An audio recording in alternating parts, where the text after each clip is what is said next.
Voy a intentar responder a la pregunta de qué es el color.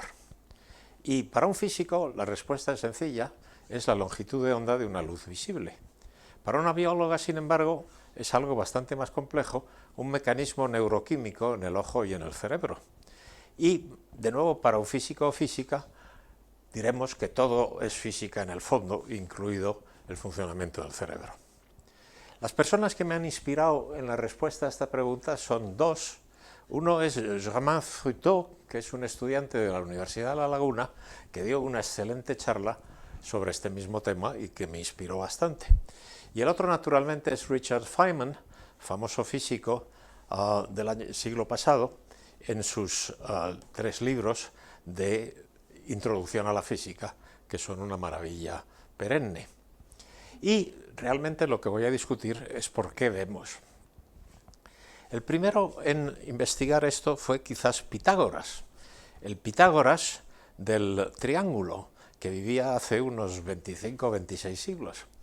Y este señor opinaba que los objetos que vemos lanzan hacia nosotros determinadas partículas que son lo que vemos como colores, por ejemplo. Una opinión completamente contraria a la de Pitágoras era la de Empédocles, más o menos coetáneo de Pitágoras, que era el filósofo que opinó que todas las cosas estaban hechas de 4 elementos, el aire, el fuego, el agua y la tierra. Y él creía que nosotros lanzábamos hacia aquello que miramos rayos que de algún modo nos decían que era lo que estábamos mirando. Esto parece una idea un poco anticuada, pero no lo es tanto, porque, por ejemplo, tenemos aquí a Superman enviando rayos para hacer una investigación que hoy en día se consideraría quizás un poco inadecuada. De todas formas, ha pasado mucho tiempo y yo creo que ahora todos sabemos que si miramos el arco iris, por ejemplo, este arco iris doble, el sol ilumina gotitas de agua en cada una de las partes de este fenómeno y que estas gotitas reflejan la luz en direcciones distintas según el color de la luz. Y, por ejemplo, a un ángulo dado vemos nosotros luz roja. El primero que estudió ya seriamente lo que era la visión y el color era, de hecho, un poeta y filósofo, etcétera, que era Goethe, que escribió un libro llamado La teoría de los colores en 1810, en el cual se hacía análisis, por ejemplo, de los sentimientos que iban asociados con determinados colores, porque un color era triste o alegre, y también qué colores eran unos complementarios de otros. En fin, empezó a estudiarse la cosa seriamente. Pero el primero que hizo un paso realmente importante en el entendimiento del color y de la luz fue Isaac Newton, que hizo el experimento, no me acuerdo qué año, de hacer pasar en un cuarto oscuro la luz que venía del sol, que entraba por un agujerito, y con un prisma él dividía esa luz en los colores que también son los del arco iris: rojo, anaranjado, amarillo, verde, azul, añil y violeta. Lo sé en este orden, en el orden contrario no soy capaz de decirlos. Pero hizo más cosas interesantes. Por ejemplo, se dio cuenta que con otro prisma podía recomponer estas 7 luces, por así decirlo, y que volviera a salir una luz blanca.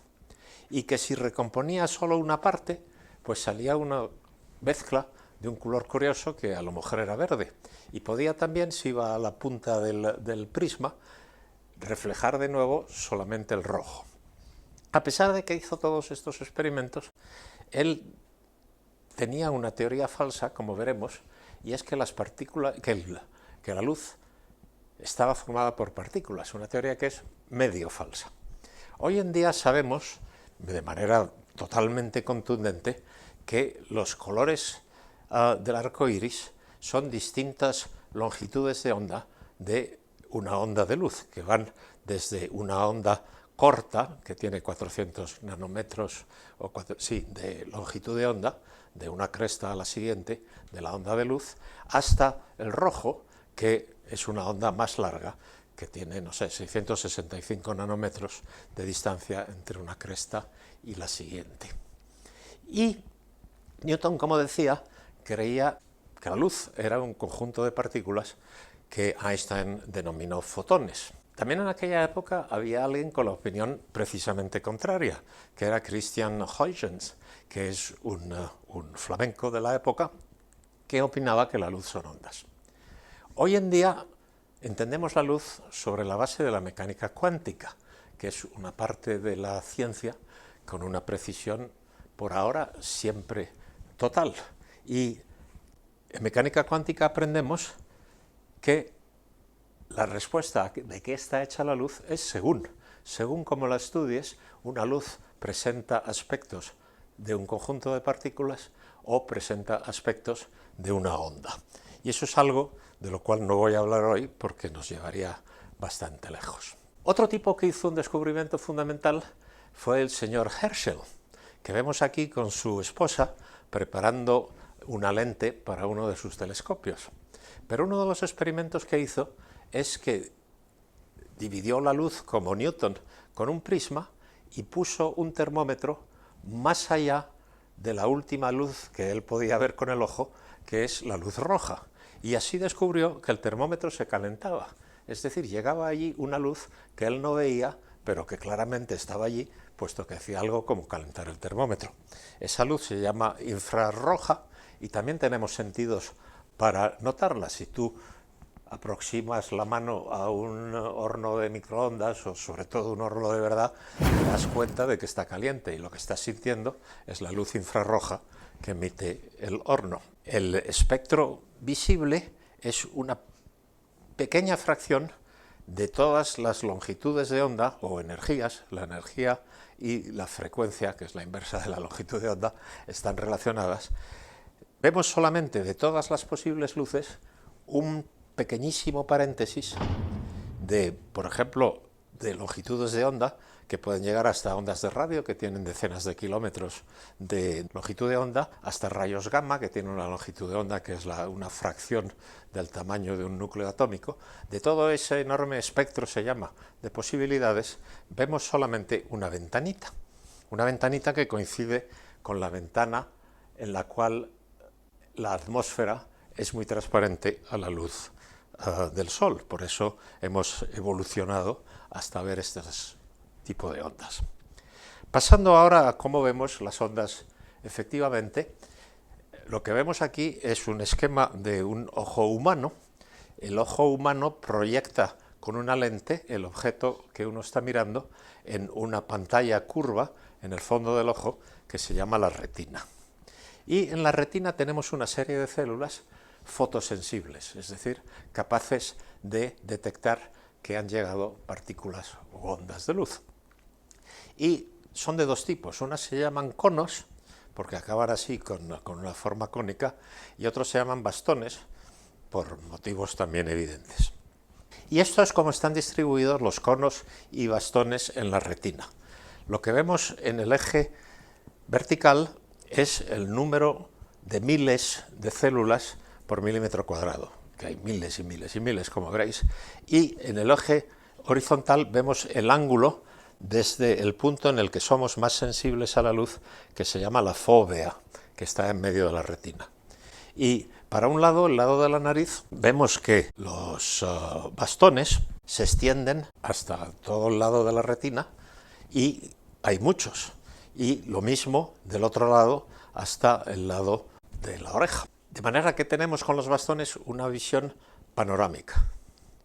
Pero tenemos una visión sobre todo puntual, centrada en la parte más sensible del ojo, que se llama la fóvea, en un cierto lugar que es en donde hay más células conos, ahí a 0 grados con respecto a este lugar de alta sensibilidad.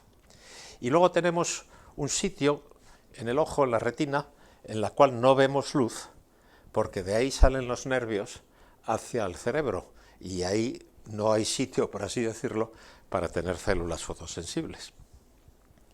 Bien, lo que aquí está dibujado es la sensibilidad de las distintas células del ojo a distintas longitudes de onda de la luz.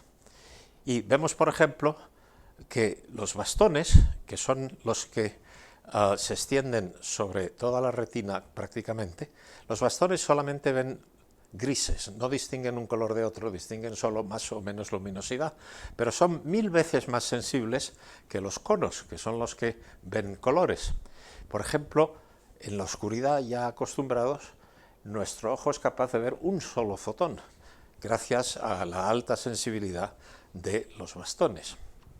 Y con los conos vemos varios colores, 3 colores sobre todo, y sus mezclas. Los 3 colores son aquellos en que vemos que es más sensible, por ejemplo, los conos azules a la luz azul, los conos verdes a la luz verde y los conos rozos a la luz roja, que tienen distintas paréntesis de longitudes de onda.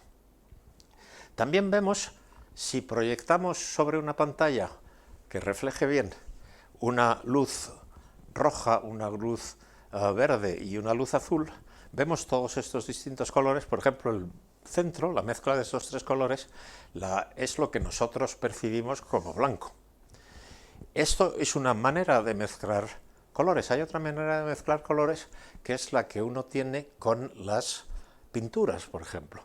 Una pintura negra, como la que está aquí marcada como menos blanca, menos white, es una que absorbe todos los colores y por lo tanto no te envía ninguna luz aunque la ilumines. La pintura tú la ves negra porque no refleja nada. Y así pues hay otros colores de otras pinturas, digamos. Ahora vamos a los defectos de la visión. Solamente hablaré del daltonismo, que según la Real Academia Española de la Lengua es un defecto de la vista que consiste en no percibir determinados colores o en confundir algunos de los que se perciben. Se llama daltonismo porque el primero que lo estudió con mucho cuidado fue el señor Dalton, entre otras cosas porque no era solo físico, sino también daltónico. Es decir, no distinguía entre los distintos colores. Y es el primero que hizo estudios que ahora sabemos que demuestran que quienes tienen 2 cromosomas X tienen solo el 0,5% de ellas son daltónicas. Sin embargo, quienes tenemos un cromosoma X y un cromosoma Y, 8% de esos personajes son daltónicos. Así que el daltonismo es un fenómeno bastante extendido y no es tan sorprendente que haya accidentes en los semáforos, que la gente se salga. Otra curiosa cosa sobre cómo percibimos la luz es que 2 mezclas distintas, por ejemplo una cantidad A es por ejemplo amarillo y B azul, puede ser igual entre comillas, en el sentido de que si proyectamos uno sobre otro 2 focos de estas luces, los vemos como en otra proyección 2 focos de otras luces distintas, X e Y, con ciertos coeficientes de la intensidad de la luz, X pequeña e Y pequeña. Pues bien, una cosa que uno descubre, por ejemplo, es que si ve 2 colores iguales, pero que son mezclas de cosas distintas, si uno le añade otro color más, que voy a llamar D, no sé por qué, así por lo que se ha llamado ABCD, es igual a la suma de este nuevo color en el otro lado de la ecuación. De manera que hay aquí una especie de álgebra subyacente de cómo sumar cosas y tal, y esta es la base de lo que se llama la teoría tricromática, que se debe a Jung y a Helmholtz, también más o menos coetáneos. Y estos señores hicieron una cosa que no es una teoría, es una aproximación, es decir, vamos a intentar imitar lo que uno ve con 3 colores muy determinados, por ejemplo, uno que esté en el medio de nuestra sensibilidad ocular a los azules, otro a los verdes y otro a los rojos. Y a ver, en la base de estas 3 sencillas, simples frecuencias, ¿qué podemos ver? Por ejemplo, sabemos que si las enviamos a una pantalla reflectadora, la mezcla de 3 de ellas es blanca, la mezcla de verde y rojo es amarilla. Estos son experimentos que uno puede hacer. Y da la idea de que los colores que percibimos son vectores en un espacio de 3 dimensiones. Y los ejes que uno puede escoger como las bases de este espacio tridimensional puede ser cualquier triplete de colores distintos, que se llaman colores básicos en una representación determinada. Por ejemplo, un cierto color puede ser una mezcla de verde, rojo y azul con coeficientes V, R y A. Y el ejemplo ya lo he dado varias veces. Si uno dobla el valor de V, el valor de R y el valor de A, no obtiene un color distinto. También esto es una cosa observable con nuestros ojos, por así decirlo. Lo que obtiene es el mismo color, pero más intenso. Y esto permite simplificar este espacio tridimensional en dos dimensiones, adoptando la restricción de que vamos a coger siempre intensidades tales que la suma de las tres intensidades sea 1, es decir, que no sea un color más fuerte o menos fuerte, sino siempre con la misma intensidad de luz total. Y entonces podemos construir un triángulo, por ejemplo, de verde, azul y rojo, en el cual un color determinado, por ejemplo el verde puro, es el que está a una distancia con un coeficiente G igual a 1 del eje opuesto al color verde. En la puntita de la flecha estamos a una distancia 1 del eje opuesto al verde, pero a una distancia 0 del rojo y el azul. Es decir, este es un verde puro en esta aproximación. Y así podemos aproximar cualquier otro color, por ejemplo el blanco, como una suma de tres colores con coeficientes R, G y B, cuya suma es 1. Y esto permite construir una cosa interesante, que es esto que tenemos aquí. Este gráfico lo he sacado del libro de Feynman, con un triángulo basado en rojo, verde y azul. Rojo, azul y verde. Pero fuera de este triángulo también hay dentro de esta zona oval parte de posibilidades que son visibles, que podemos ver.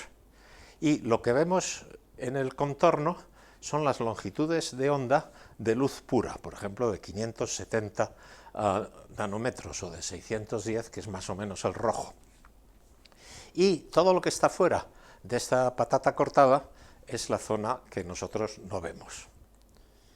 Y por ejemplo hay una cosa que se llama el estándar de colores rojo, verde y azul, que está dibujado aquí y que podemos ver que es probablemente el que tenéis en vuestro computer. Y fijaros qué pequeña zona vemos de todo lo que uno podría ver en este estándar barato, que es el que tenemos en el teléfono y en el computer y tal. Otra cosa interesante que uno puede dibujar es dónde están las longitudes de onda puras. Por ejemplo, el rojo, que tiene una longitud de onda de unos 1400, emitido por un objeto a una temperatura de 1500 grados, por ejemplo, un hierro que calentemos al rejo vivo, vamos a verlo con un color que está aquí. La llama de un soplete, calentísima, la vemos en el extremo violeta. Y hay otras cosas mejores que el estándar rojo, verde, azul que enseñé. Por ejemplo, el adobe rojo, verde, azul es un poco mejor, llena un poco más el triángulo. Vemos aquí la comparación entre dos bases de estos triángulos, de lo que uno puede reconstruir con tres colores puros, y los hay que reconstruyen con más de tres colores puros. Hay todas estas posibilidades y hay una competición computerística de quién hace la base que más se parece a lo que realmente el ojo humano ve. Pero ya que hablo del ojo humano, el primer señor que lo estudió a fondo, qué células contiene en particular en la retina, fue Santiago Ramón y Cajal, un premio Nobel español, el único premio Nobel de medicina español, que estudió la estructura de la retina de los mamíferos, de la cual hizo este dibujo, uno de sus maravillosos dibujos, y no sé de qué animal sería, si sería un cerdo, eso le costaría caro, o un gato, y eso ya le costaría menos caro. ¡Está bien! ¡Ya no me enseñes más! Pero en fin, el siguiente paso es cómo la retina, las células de la retina, convierten un fotón o varios fotones de una determinada frecuencia en una cosa que vemos. Esto en los bastones, por ejemplo, que son los que ven solo intensidades de grises, el primer paso es la absorción de fotones por una proteína que cambia de forma cuando recibe protones, cuando absorbe protones. Y cuando cambia de forma, inicia una reacción complicadísima que veis aquí a la derecha, es aún mucho más complicada, que al final hace que la membrana de la célula sea transparente a ciertos iones, y así es como se transmiten las señales a través de los nervios. De manera que las células fotorreceptoras, los conos y bastones, transducen la luz en información que puede utilizar el sistema nervioso y que es procesada ya en la retina. La retina ya es un poco de cerebro en donde empezamos a estudiar lo que vemos. Vamos, involuntariamente nuestra retina empieza a observar qué es lo que vemos. Y los axones, que son las fibras que comunican una célula nerviosa con otra, constituyen, estas células se llaman también ganglionares, constituyen el nervio óptico con el cual llega la información al cerebro. Y lo que pasa en el cerebro, eso ya sí que es complicado. Primero recibimos la información de los ojos en la nuca, más o menos, en la parte occipital, y ahí vemos solamente forma, color y movimiento, información que se envía a la parte parietal, en donde se hace una identificación y una primera memorización de la información visual, que una vez hecha se envía de nuevo, aquí hay muchísimos paseos que darse, a una integración más elevada, donde ya los objetos se clasifican como animados e inanimados y están localizados en determinados lugares y tal. Ni que decir tiene que el funcionamiento del cerebro, que es el objeto más complejo que conocemos en este universo, humano o no, es lo más complicado que hay y no lo entendemos bien. Yo creo que habremos entendido el cerebro bien el día en que seamos capaces de construir un cerebro electrónico que tome sus propias decisiones para las cuales no está programado. Eso sí está programado en las películas, por ejemplo, os acordaréis de IBM, que es lo que quiere decir HAL con una letra traspuesta, en donde el ordenador HAL decide matar a todos los astronautas, porque le da por ahí, sin que nadie lo haya programado para hacerlo. El día que construyamos un cerebro artificial con libre albedrío, opino yo que habremos descubierto el funcionamiento del cerebro a fondo. Y este es el final, que quizás sea peor que el que estoy proyectando aquí.